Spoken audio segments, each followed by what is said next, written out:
So how to remove your engine air filter on your Jeep Cherokee.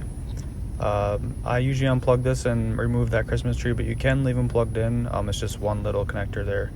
You just push it in and pull, wiggle. A couple tools, you're gonna need an 8mm socket, and you might need something to pry off the air intake. You can leave these two couplers on the back. This is what it looks like when you loosen up the 8mm bolts on the air filter. There's one there, two on this side, and one in the corner. And then just loosen that clamp and pull that air duct off. Throw your new filter in, tighten up all the bolts.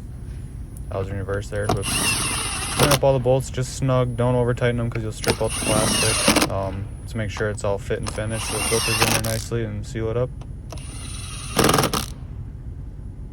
And you can leave those, you don't have to move those couplers on the back, they can stay on. And just tighten up the clamp, throw your plug in, and you should have your filter in.